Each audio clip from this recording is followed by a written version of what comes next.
We welcome back to the studio Broome County Sheriff David Harder, who is running for re-election. Sheriff Harder, welcome to the program. Good morning. It's always a pleasure to come back here. Well, okay. You saw me roll my eyes. Yes, I know. mean, well, other than you, it's a pleasure to come back then. It's always a pleasure. Anyway, there was big news this week. A Republican primary, was averted. You could have faced a challenge from a former sheriff's office employee, Jason Ellis. As it turns out, according to the Board of Elections, he did not secure enough valid signatures to force a primary. What was your reaction to that?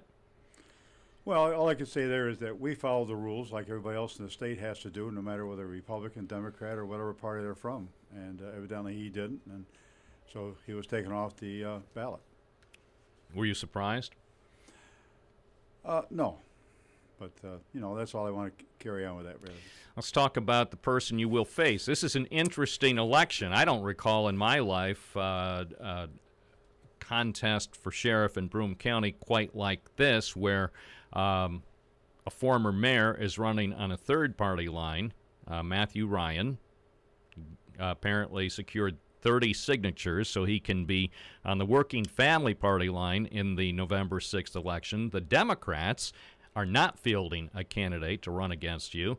So you're in a situation, and I will say a highly unusual situation of as you seek yet another term for sheriff of Broome County. Well, I had the good fortune of people assisting me who ended up with 1,800 signatures compared to my now opponent, 30.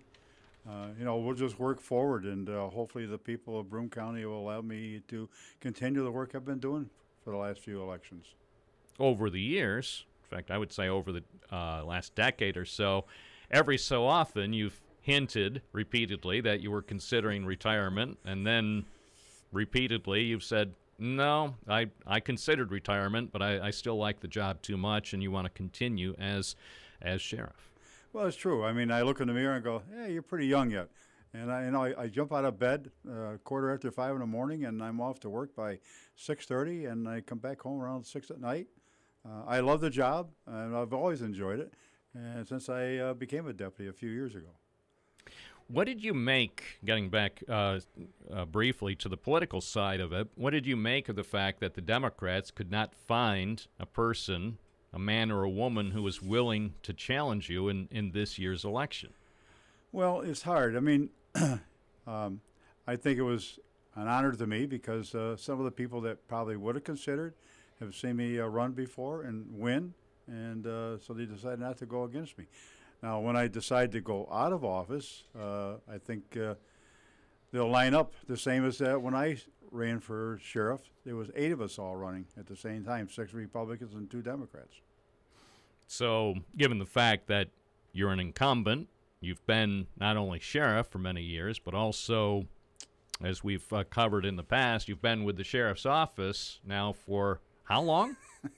Just a couple of years, about 54 this year. More than half a century. So you essentially have a sense of how the place operates. Yeah, well, I worked 34 years before I ran for office even. Some people say, well, you're trying to break a record. I say, no, there's no record, because the longest standing sheriff in the state of New York is Sheriff Bowen from Saratoga County. He just retired here about 4 years ago, and he was the sheriff 40 years. That's remarkable. Yes, it is. The county Democratic chairman, Tim Griffin, was here the other day, and he talked a bit about the effort to try to find a candidate. Obviously, as a party chairman, you want to field viable candidates for all positions in the county, especially for a county-wide race. And he mentioned the difficulty. Obviously, early this year, the goal was for the Democrats to have somebody who would challenge you. But Mr. Griffin said, essentially, I paraphrase, because Sheriff Harder is essentially doing a good job, that's one of the biggest reasons that he and the party could not find somebody to oppose you this year. Well, I think that's a nice compliment. Thank you. I came from an agency that was broken down, and during my tenure, I think I built it up to be one of the top agencies in the county of Broome, the most modern equipment most forward-thinking that we can be. People say, well, you're old, but, my thinking is still young. I may not be able to do all the modern things that people can do, but I have a young staff, and they suggest things, and I move forward on those ideas. We're always the first of something. First for computers in the car, first for Narcan to save lives, first to wear the body cameras, first to have the different weapons that we have in the vehicles. We're first in everything because I think to be on top of everything, you got to be there. When your challenger, Matthew Ryan, was with us a few days ago, he said one of the key reasons why he's decided to run for sheriff and challenge you is because of social justice issues. He said we have a mass incarceration problem. He's concerned about the number of people, especially low-income people, who wind up in the jail. He said those are some of the things he'd like to address if he becomes sheriff next year. Well, and we address those problems too, but you have to remember one thing. I am not the person that puts people in jail. The courts are the one to order. I'm just the keeper of those people that are sent there. So same thing with Matt Ryan. If he became the sheriff, it's up to the courts to decide who's going to be or not him. And he just can't turn people loose because he feels like it any more than I can.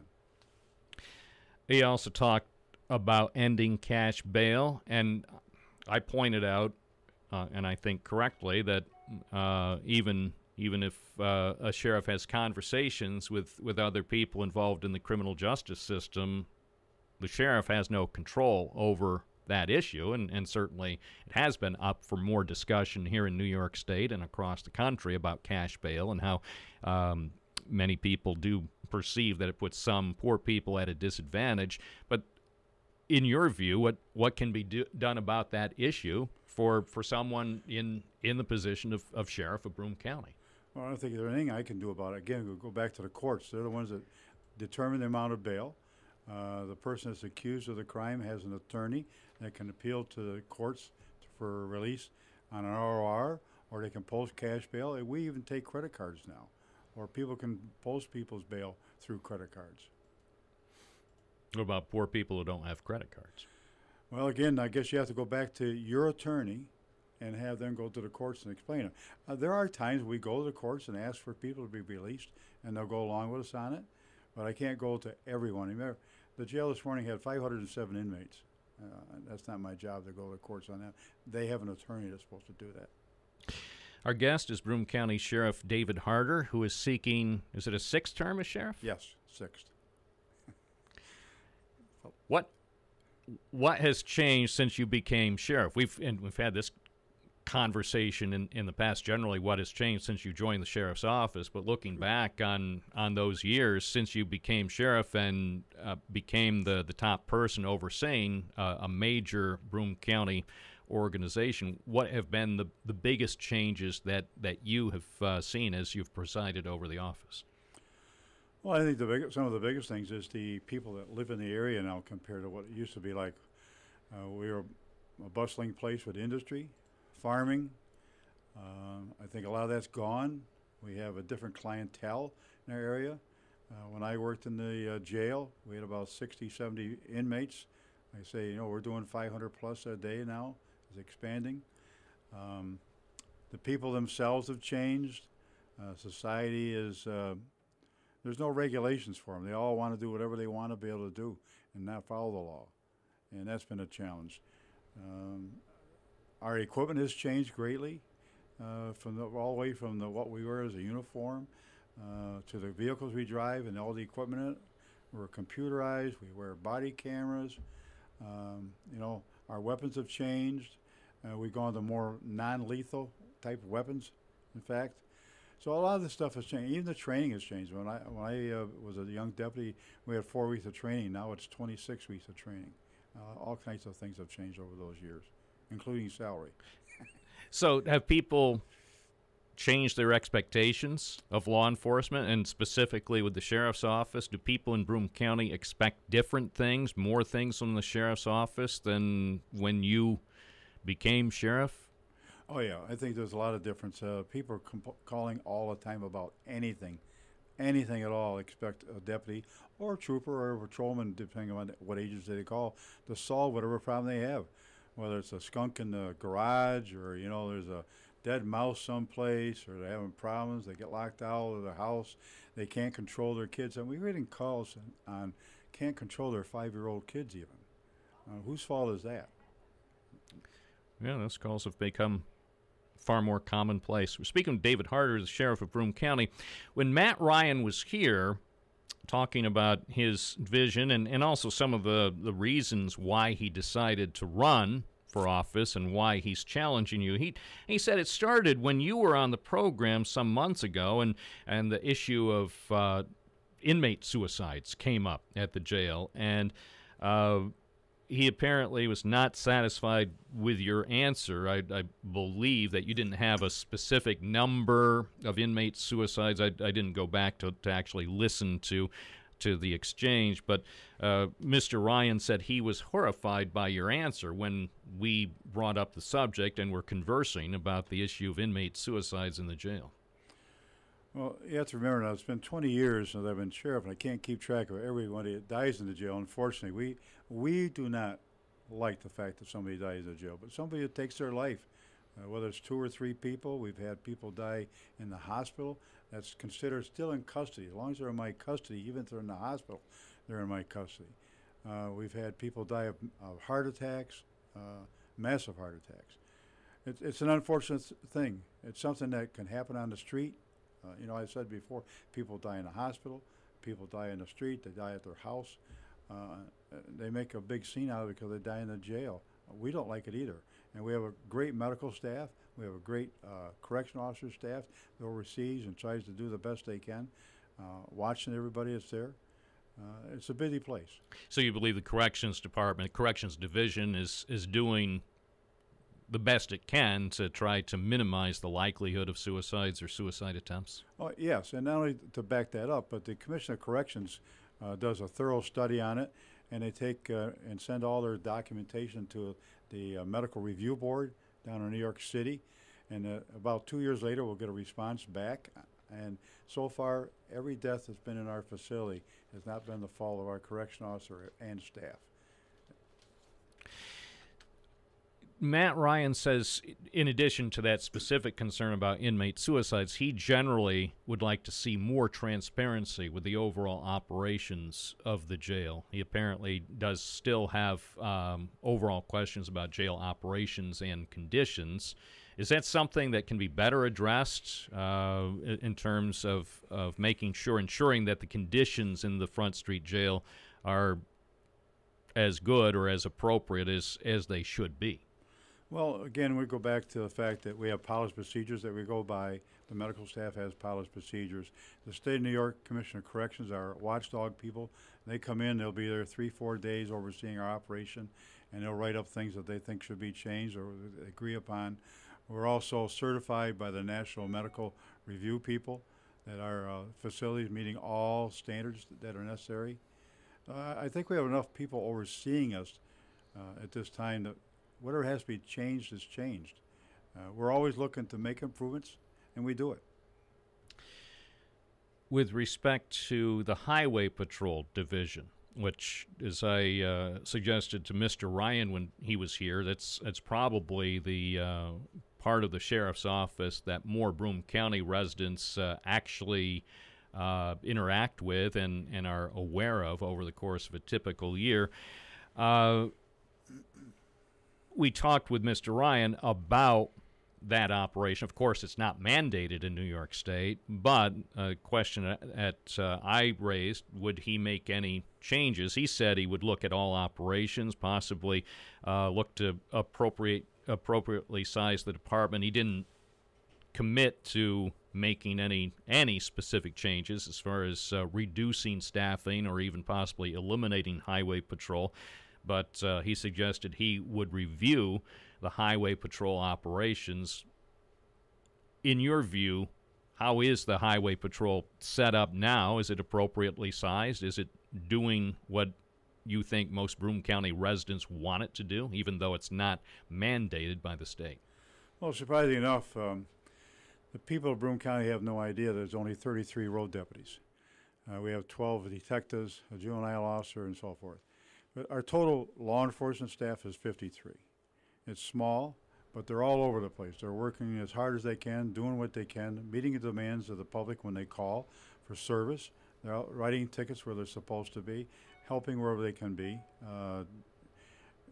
You know, my opponent in his previous position reduced the Binghamton Police Department greatly. And the new mayor was smart enough to come in and put it back where it belongs, to the right staff, so that to take care of the crime that's being committed in this area. And don't forget, the Sheriff's Office also backs up all these agencies, whether it's Binghamton Police, JC, Endicott, Vestal. We're all there to help each other. And when something big is happening, we come in and give them a hand.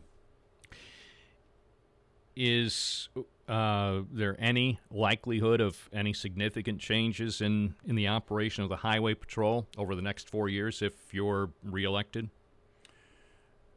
I'm not sure what you mean by changes. I mean, we're always looking to hire a few more people if we possibly can.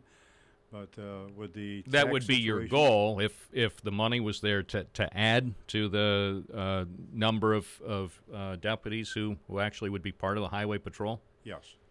I've done that for several years, trying to increase. But the other problem is that corrections has grown so much, and the demands in corrections, we've had to put more people in there. So we've had to cut back on our requests for law enforcement to keep the taxes down for people.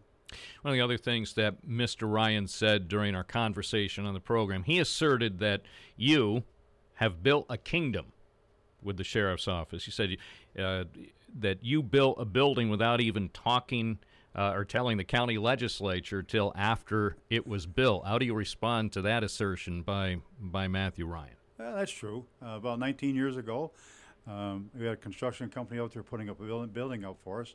And I got thinking, geez, you know, all of our vehicles sit out in the bad weather, the rain, the sleet, snow, whatever, and the sun. And so I asked, how much would a carport be? And they told me $100,000. Well, I had the money. Didn't cost the taxpayers a penny, come out of another fund. And so I said, well, go ahead and build it. And, of course, I got screamed and yelled at. I was called a thief and everything else. They said, what are you talking about? The building is right here on this complex, you know. I avoided, unfortunately, I learned my lesson from that, but, you know, going through government and getting things done is such a slow process, and I just wanted to get it done. Speaking with David Harder, Sheriff of Broome County, another point that Mr. Ryan brought up, and you alluded to it earlier, is additional equipment. Certainly, there's a lot more equipment that the sheriff's office has today than when you became sheriff, and although I believe in our interview with Mr. Ryan, he wasn't very specific. He did suggest that some of that additional equipment that's been acquired by the department over the last several years is unnecessary. Well, he has his opinion on it. I don't. I mean, we've acquired equipment because we're trying to prepare for whatever comes up. And don't forget, we had 2 major floods in this area, so we were able to get some military surplus for free. And it's available if something else happens in a disaster. In fact, we have 2 power plants in our collection of extra equipment. And right now, one of them is being used at the Oswego Park for the weekend here. We have 2 military vehicles that we can drive and use it to pull things out. Whatever we need, it's there. We're trying to build up so if emergency does arise, we have the equipment available. You can't get the equipment when the emergency rises. You know, just like the floods, it's too late to go out and get another boat or another. In fact, when the floods happened, one of our boats, the motor went on it, and we had to go down to Pennsylvania to get another motor for it even. Here's a topic you have no control over this, but a listener wanted me to touch on this because it's probably going to happen within the next 4 years at the rate things are going in Albany. Listener was just curious about your thoughts on the legalization of marijuana. Again, that's up to the legislature and the governor, outside your control, although ultimately it's going to be a concern for law enforcement, including issues about if it's legalized, people driving under the influence of marijuana. That's been an issue in states where recreational use has been permitted. Well, it is an issue. I mean, not in favor of it. I mean, medical marijuana, I guess I'm kind of in favor of that because people that really do need something like that to take care of whatever their problem is, that's a necessary thing. But just for recreational purposes, no. Over the years, working narcotics, I have found that a lot of people that get addicted to a harder drug is because they started out with marijuana and it doesn't give them the same reaction, so they have to go to something else. The other thing is what you brought out. In other states, they're finding out that, like in Colorado, the number of fatal accidents went up 69% because of people being stoned while they're driving. I'm not in favor of that at all. Speaking with Sheriff David Harder, one thing that a listener brought up within the last couple of days is about the issuance of pistol permits. Somebody was wondering, would it make a difference who is sheriff in terms of pistol permits being issued? Obviously, the final determination is made by a judge, but a listener suggested that depending on who is sheriff, that could affect how fast some of the applications are processed. Would that make any difference in your view? Well, I suppose. I mean, depending upon the person coming in that doesn't believe in people having weapons, they could hold the permits up, do a slower process. All we do is process the applications through, do the background, and then we submit it to the county judge for final approval. And we move them as fast as we can. Last year, there was 540 brand new pistol permits issued by the county judge. Listeners said that you as sheriff, you're the final person. You actually hand over, I don't know if it's figuratively or literally, hand over the pistol permit after it's been approved? Correct. They're all signed by the judge and then returned to us by the judge, and then we tell the people they're available and they come in and pick them up from us. Anything else you wanted to add that we didn't touch on? No, looking forward to people responding to the election and hopefully their support that they give me in the last few elections I've been involved in. And just to say a little bit further, in the past 19 years, I've always been under budget, returning money to the county and doing the best I can to keep it that way. And I expect to do the same thing this 20th year. 95 days till the election. Will you come back in and talk about some of the campaign issues between now and November 6th? Be happy to, Bob. It's always a pleasure to come and see you and talk to your audience. And would you be willing to debate Matthew Ryan here on the radio program? We'll look into that in the future, okay?